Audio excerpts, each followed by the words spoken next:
refusant de partir alors qu'ils risquaient leur vie à tout instant. Les Palestiniens de Gaza retournent dans des lieux rendus inhabitables par la volonté conjointe d'Israël et des États-Unis. Ça n'est certainement pas pour obéir aux injonctions de Trump. Ce qui est donc à l'ordre du jour, c'est la protection du peuple palestinien.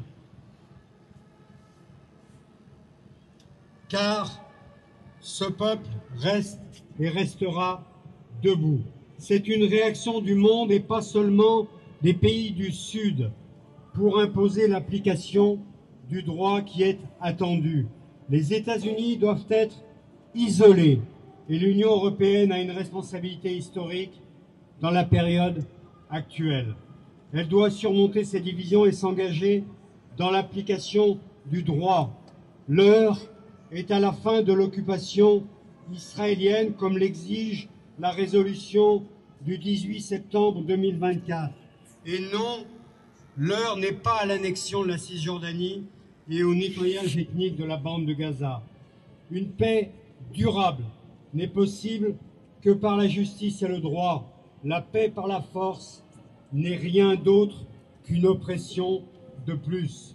Emmanuel Macron attendait le bon moment pour reconnaître l'État de Palestine.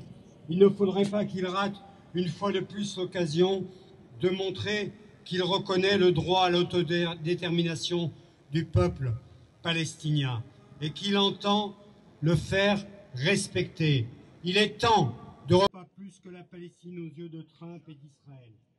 Pour eux, les Palestiniens ne sont que des pions sans droit, ni à la terre, ni à l'autodétermination. Voilà où mène la déshumanisation des Palestiniens, la négation de leurs droits fondamentaux et nationaux, les tentatives continues de leur effacement et surtout l'impunité d'Israël depuis des décennies. Voilà où mène l'acceptation au régime d'apartheid et le consentement au génocide à Gaza. Ce que propose Trump est une violation flagrante du droit international. C'est un appel au nettoyage ethnique, au déplacement forcé d'une population vivant sous occupation militaire. Il s'agit de crimes de guerre, de crimes contre l'humanité. Mais ces déclarations fracassantes ont contribué à masquer la suite des intentions de Trump, l'annonce d'une prise de position d'ici 4 semaines en faveur de l'annexion par Israël de la Cisjordanie.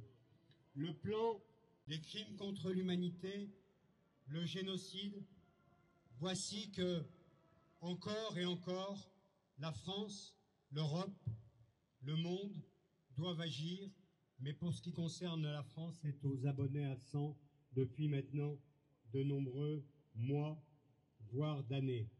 L'attachement au droit, rappelé quasi unanimement par les États, serait plus crédible si les déclarations étaient suivies des faits et si la France ne venait pas d'autoriser Netanyahou à survoler le sol français alors qu'il fait l'objet d'un mandat d'arrêt de la Cour pénale internationale.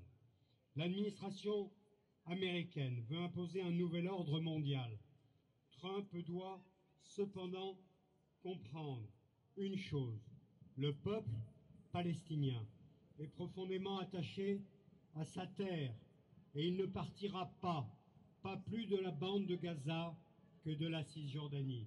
Nous saluons le Soumoud, la résistance du peuple palestinien. Après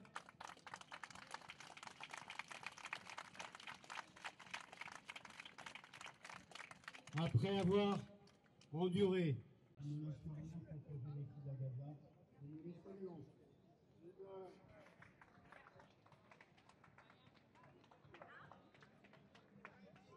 intervention maintenant de la campagne BDS. Il y a une campagne majeure contre l'apartheid et le génocide à Gaza et contre l'apartheid en Cisjordanie. Donc une campagne majeure, la campagne BDS. La parole à BDS.